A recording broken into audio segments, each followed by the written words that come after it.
जय हिंद मित्रों, study with शरण IAS के इस क्लास में आपका स्वागत है। हिंदी की इस क्लास में आप देखेंगे नई कविता।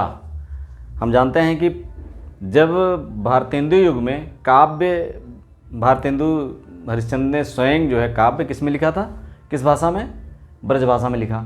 ब्रजभाषा के बाद भारतेंदु के बाद छायावाद जब आया, द्विवेदी युग छायावाद आया, द्विवेदी युग के बाद छायावाद में खड़ी बोली स्थापित रूप से खड़ी बोली काव्य की भाषा भी हो गई।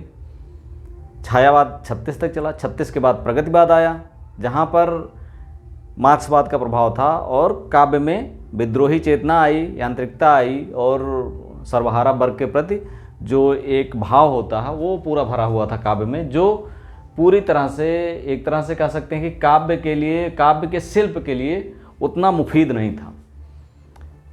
41 में ये भी चला गया, प्रयोगवाद की शुरुआत हुई। प्रयोगवाद 51 तक चला, 41 से 51 तक। 51 में दूसरा तार सप्तक प्रकाशित हुआ। किसका? किसने? अज्ञेय जी ने दूसरा तार सप्तक प्रकाशित किया। कब? 1951 में, 1951 में।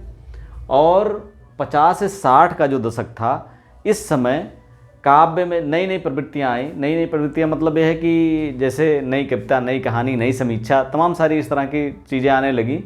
और इसी दौरान अज्ञेय के तार सप्तक के साथ ही 1954 में जगदीश गुप्त की एक पत्रिका प्रकाशित हुई, नई कविता।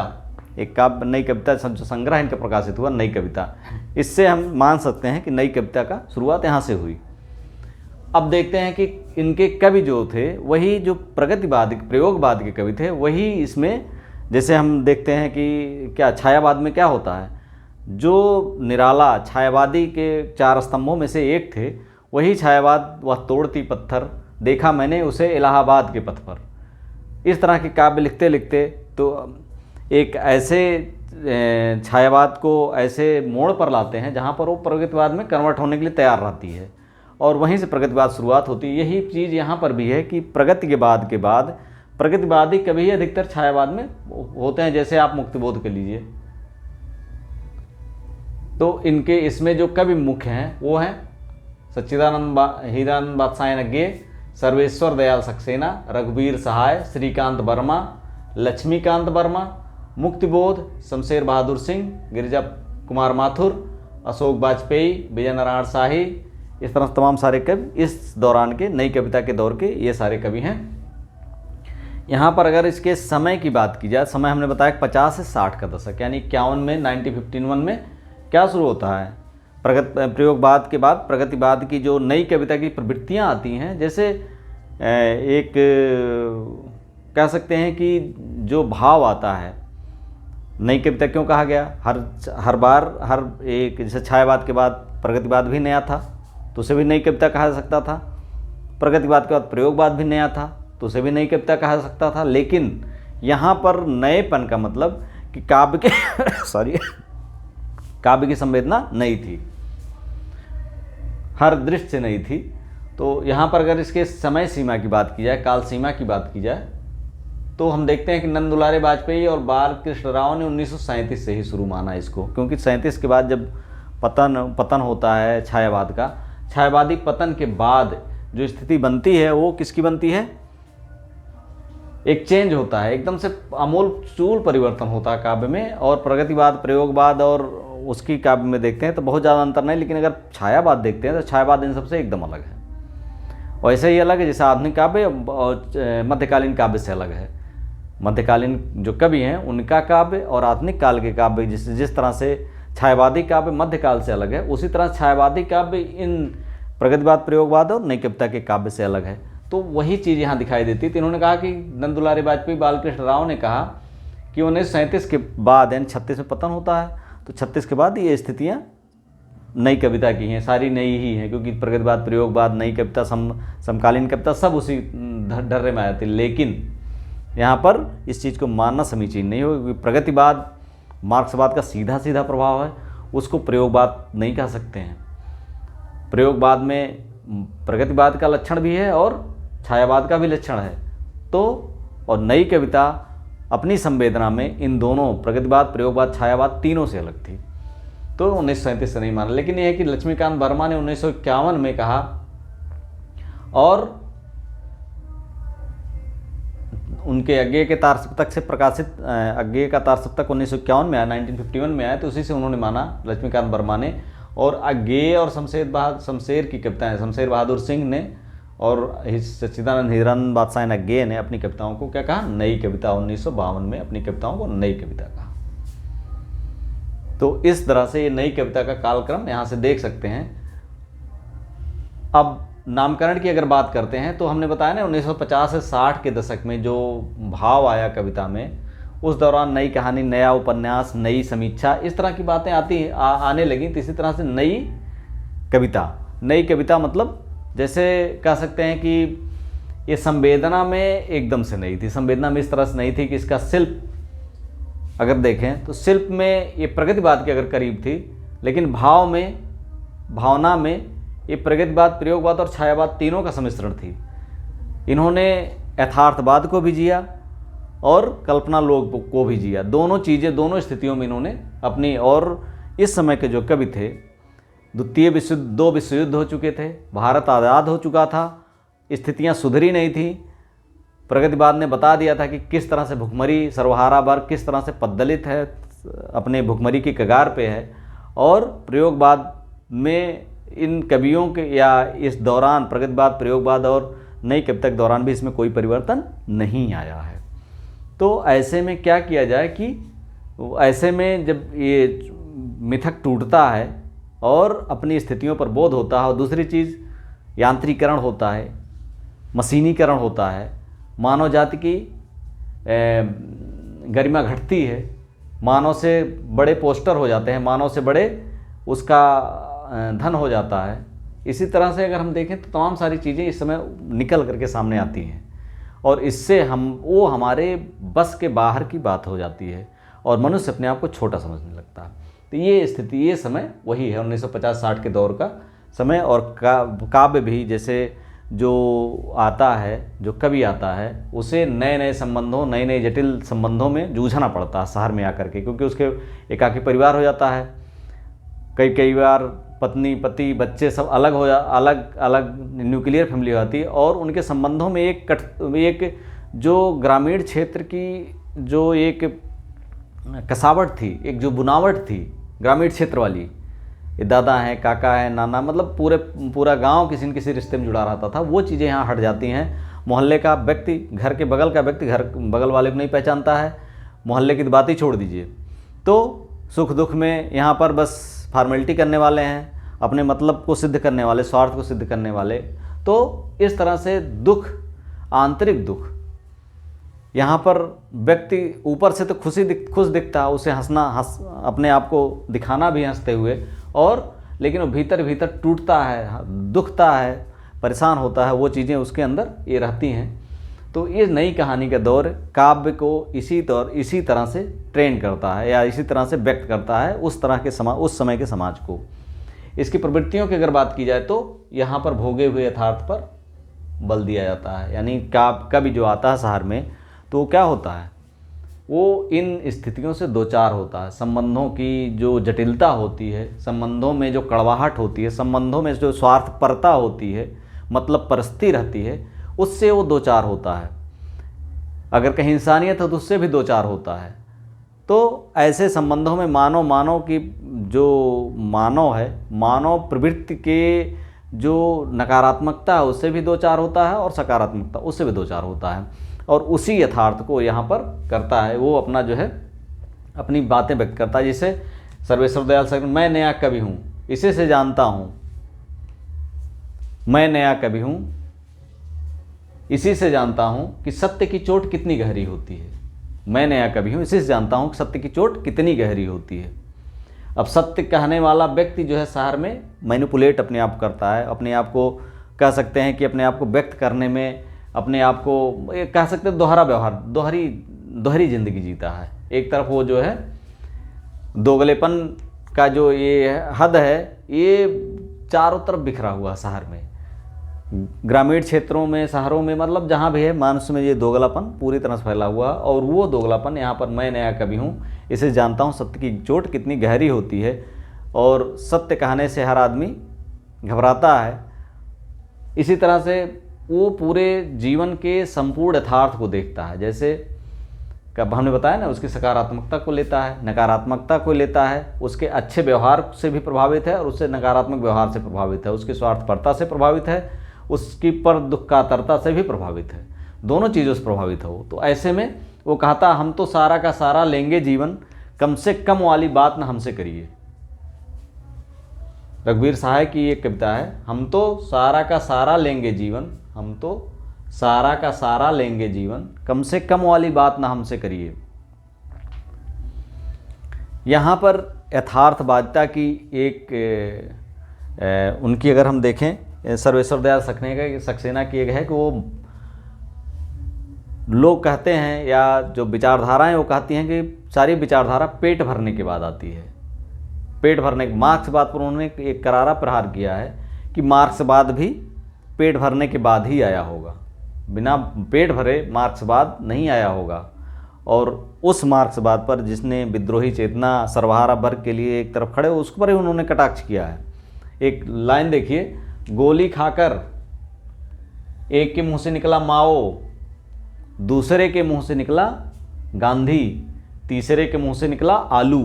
यानी एक के मुंह गोली खाकर एक के मुंह से निकला माओ, दूसरे के मुंह से निकला गांधी, तीसरे के मुंह से निकला आलू। पोस्टमार्टम की रिपोर्ट आई कि पहले 2 के पेट भरे थे। इसका क्या मतलब हुआ? मतलब ये है कि अगर माओ निकला है एक के पेट से, एक के मुख से, तो मतलब वो उसका पेट भरा हुआ था। पहले 2 पेट भरे थे, यानी माओ निकला उसका पेट भरा था, गांधी निकला उसका पेट। यानी विचारधारा पेट भरने के बाद ही आती है, चाहे मार्क्सवाद हो, चाहे जोन्सवाद हो, चाहे सर्वहारा वर्ग की हो, चाहे जिसके भी हित की बात करता हो, वो वहीं आती है। मार्क्सवाद भी इससे अछूता नहीं है। तीसरे के मुंह से निकला आलू, मतलब उसी का पेट खाली है, वो भूख के लिए तड़प रहा है, उसके बाद से क्या मतलब है? पहले पेट भरे भूखे भजन न होए गोपाला, ले लो अपनी कंठी माला। तो इससे कोई फर्क नहीं पड़ता। इसके बाद यहाँ आते हैं, देखते हैं, जैसे यहाँ पर एक चीज़ और आती है आधुनिक काव्य में। आधुनिक काव्य की नई कविता में एक बात और आती है, लघु मानववाद। लघु मानववाद क्या है? लघु मानववाद हम जानते हैं कि मध्यकाल में या उसके बाद भी मानव कहाँ था? संस्कृत के केंद्र में था। संस्कृत के सब जानते हैं, संस्कृत के केंद्र में क्या था? मानववाद, लघु मानववाद, मानव था। लेकिन 2 विश्व युद्ध हुए, देश आज़ाद हुआ, पश्चिम में पहले ही औद्योगिकरण था, यहाँ भी औद्योगिकरण हुआ, मशीनीकरण हुआ, चारों तरफ मशीनें, सब लोग पैसा इफरात हो गया और लोग अब पैसे से लोगों को पहचानने लगे। पैसा मनुष्य से बड़ा हो गया। मनुष्य उस संस्कृत के केंद्र में जो था वो अब अपने आप को तुच्छ महसूस करने लगा, छोटा महसूस करने लगा।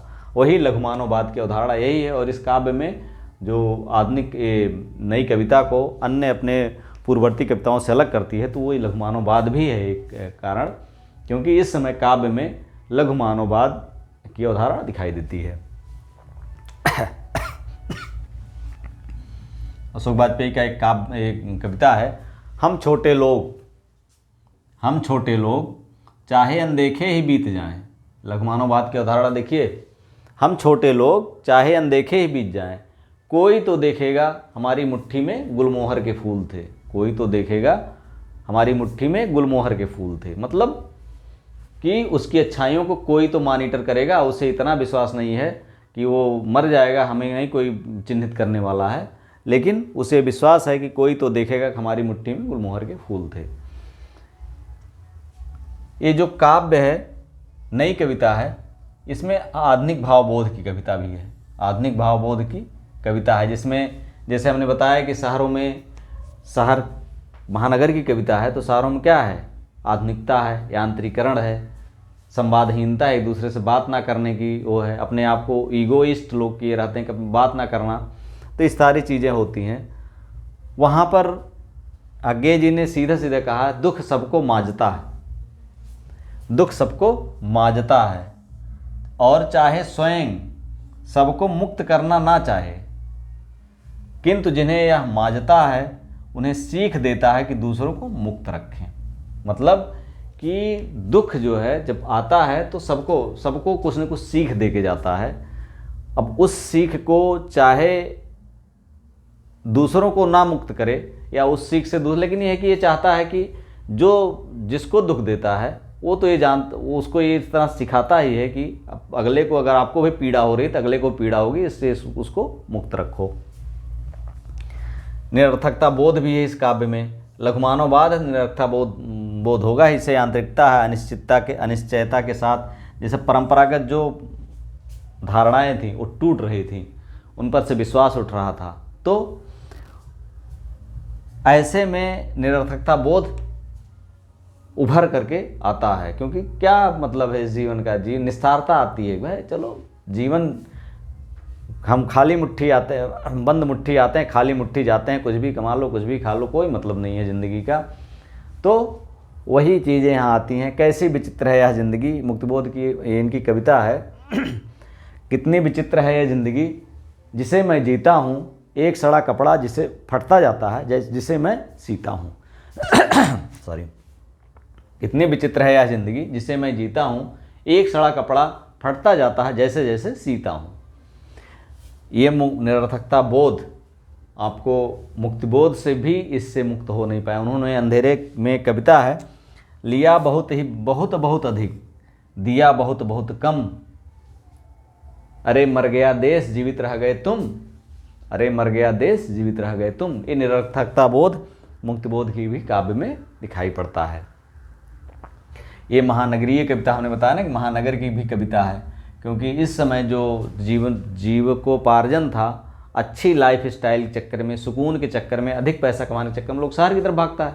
और शहर में क्या है सॉरी, शहर में क्या है, वही है आंतरिकता है, संवादहीनता है, स्वार्थपरता है, मतलब परस्ती है, तमाम सारी चीज़ें हैं।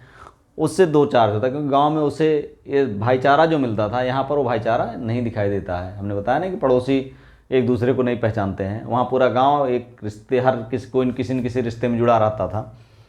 तो वहाँ पर भी क्या होता है, आदमी अगर बड़ा आदमी है, पैसा है, तो उसको उसी से पहचानते हैं। आदमी को पोस्टर से पहचानते हैं, आदमी को आदमी से नहीं पहचान, आदमी उसकी आदमियत से, इंसानियत से नहीं पहचानते। कैसे पहचानते हैं? पोस्टर से पहचानते हैं। आदमी को पोस्टर से पहचानते हैं। आदमी से ज़्यादा लोग पोस्टर को पहचानते हैं। आदमी से ज़्यादा लोग पोस्टर को पहचानते हैं, या आदमी से बड़े सकते हैं पोस्टर। जैसे कोई धनी आदमी है तो उसकी ख्यात दूर दूर तक, कितना भी सज्जन आदमी हो, उसे कोई नहीं जानेगा गुमनामी के अंधेरे में। कोई तो चीनेगा, हमारी मुट्ठी में गुलमोहर के फूल थे, लेकिन कोई चीनने वाला नहीं है। तो लघुमानववाद की अवधारणा, और आदमी पोस्टर आदमी से बड़े हैं, वही वाली स्थिति यहाँ होती है महानगरीय कविता में, और वो यहाँ पर इस नई कविता में व्यक्त हुआ है अच्छे से। यहाँ पर राजनीतिक चेतना भी है। किस तरह की चेतना? अपने यहाँ जनतंत्र एक तमाशा है, जिसकी जान मदारी की आशा है। राजनीति यहाँ पर भी व्यंग है। जैसे इंदू जी क्या हुआ आपको, सत्ता के मोह में, सत्ता के लोभ में भूल गई बाप को। सिंडिकेटी प्रभुओं की पग धूर झाड़ के आए हैं दिल्ली से कल टिकट मार के, आए दिन बहार के। ये नागार्जुन जी की कुछ कविताएं हैं जो सीधा सीधा कटाक्ष करती हैं, वो यहाँ भी दिखता। अपने यहाँ जनतंत्र एक तमाशा है, जिसकी जान मदारी की आशा है। धूमिल जी की एक काव्य है। तो इस तरह से अगर देखते हैं तो एक नई कविता संपूर्णता की कविता है, संपूर्णता की कविता है। और इसे नई कविता इस अर्थ में इसका सटीक है क्योंकि ये अपने नएपन, संवेदना के नएपन से परिपूर्ण है। संवेदना का नयापन इसमें परिपूर्ण है। और यहाँ पर न छायावाद है, न मार्क्सवाद है, न प्रगतिवाद है, न प्रयोगवाद है। ये नई कविता ही है। और नई कविता अपने आप में अपने पूर्ववर्ती से, अपने पश्चातवर्ती दोनों कविताओं से भिन्न है। यहाँ पर अगर शिल्प की बात की जाए तो यहाँ पर भाषा पर अधिक बल दिया गया, क्योंकि भाषा से ही सारी चीज़ें हम अपने आसानी से बोल सकते हैं। यहाँ पर उर्दू है, अंग्रेजी है, हिंदी तो है ही है, इसके अलावा लोक भाषा भी है। सारी भाषाओं का यूज करते हैं और उसको उसी तरह लिखते हैं। जैसे भाषा का एक प्रयोग देखिए, जिस तरह मैं बोलता हूँ उस तरह तू लिख, जिस तरह मैं बोलता हूँ उस तरह तू लिख, और उसके बाद भी हमसे बड़ा तू दिख। जिस तरह मैं बोलता हूँ उस तरह तू लिख, और उसके बाद भी हमसे बड़ा तू देख। कितनी सुंदर कविता है, ये भवानी प्रसाद मिश्र ने लिखी है। और भाषा का कितना सटीक प्रयोग है, इसमें कोई क्लिष्टता नहीं है। भाषा में कोई, बस उसकी तुकबंदी इतनी बेहतरीन है। जिस तरह मैं बोलता हूँ उस तरह तू लिख, और उसके बाद भी मुझसे बड़ा तू देख। यहाँ पर तुकबंदी भी है, लयात्मकता भी है, काव्य का एक रसात्मकता भी है, सब कुछ यहाँ पर आपको दिख जाएगा। हिंदी, अंग्रेजी, उर्दू लोक भाषा का प्रयोग, यहाँ देखिए एक उदाहरण, जैसे ब्रह्म राक्षस उनकी देखिए, गजानन माधव मुक्तिबोध जी के एक ब्रह्म राक्षस लिखे, पिस गया वह भीतरी और बाहरी दो कठिन पाटों के बीच, पिस गया वह भीतरी और बाहरी दो कठिन पाटों के बीच, ऐसी ट्रेजेडी है नीच, ट्रेजेडी देखिए, ऐसी ट्रेजेडी है नीच, टिक टिक टिक लेट मी स्पीक, टिक टिक टिक लेट मी स्पीक। तो यहाँ पर भाषाओं का जो कमाल है, भाषाओं का जो तालमेल है, भाषाओं का जो बाजीगरी है, वो यहाँ पर आप अच्छी तरह से देख सकते हैं, क्योंकि भाषा यहाँ पर मुख्य है। छंद, यहाँ पर छंद की बात की जाए, शिल्प में छंद दूसरा नंबर पर आता है। छंद की बात की तो मुक्त छंद है। मुक्त छंद आप वहाँ भी देखते हैं, कहाँ पर, छायावाद में भी देखते हैं, प्रगतिवाद में देखते हैं, प्रयोगवाद में भी देखते हैं, लेकिन एकदम से छंदहीनता नहीं है। छंद है जैसे, तुम क्या जानो कितनी लंबी है रात अकेली सिसकी की, तुम क्या जानो कितनी लंबी है रात अकेली सिसकी की, तुम क्या जानो कितनी लंबी है रात अकेली सिसकी की। काव्य तो है लेकिन छंद नहीं है। लेकिन रघुवीर सहाय की एक कविता देखिए, कितना सृजनात्मक प्रयोग किया उन्होंने छंद का। पढ़िए गीता बनिए सीता, फिर इन सब में बल लगा पलीता, किसी मूर्ख की हो परिणीता, निज घर बार बसाइए। पढ़िए गीता बनिए सीता, फिर किसी मूर्ख की हो, फिर इन सब में लगा पलीता, किसी मूर्ख की हो परिणीता, निज घर बार बसाइए, निज घर बार बसाइए। कितनी सुंदर कविता है, काव्य के क्षेत्र में कितनी बढ़िया ये है। होए कटीली आंखें गीली, होए कटीली आंखें गीली, तबीयत ढीली लकड़ी सीली, घर की सबसे बड़ी पतीली, भर भर भात पसाइए। तो सृजनात्मकता की ये चरम है। काव्य छंद क्या इतना सुंदर तुकबंदी करेगा, जितना सुंदर तुकबंदी इन्होंने रघुवीर सहाय जी ने इस कविता में की है। पढ़िए गीता बनिए सीता। नए उपमानों का भी प्रयोग यहाँ पर हुआ है। चांदनी चंदन सरीखी हम क्यों कहें, चांदनी चंदन सरीखी हम क्यों कहें।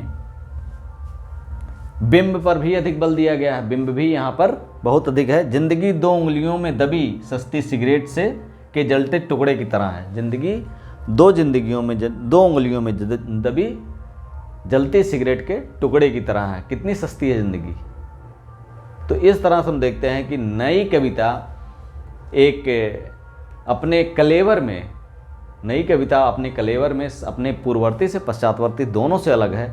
और इस तरह से नई काव्य की समस्त चीज़ें आप यहाँ देख लिए हैं कि इसका नामकरण कैसे हुआ है, शुरुआत कब हुई है, और इसकी प्रवृत्तियाँ क्या हैं, शिल्प क्या है, संवेदना क्या है, सारी चीज़ें आप यहाँ पर देख सकते हैं, देख लिए हैं और अच्छे से समझ गए होंगे। कोई चीज़ अगर ना समझ में आई हो तो आप कमेंट में भेज सकते हैं। कोई अलग टॉपिक आपको चाहिए हिंदी साहित्य का तो आप कमेंट में भेजिए, मैं उस टॉपिक को तुरंत आपके लिए उपलब्ध कराऊंगा। और वीडियो अच्छा लगा हो तो like, subscribe and share. Thank you for watching.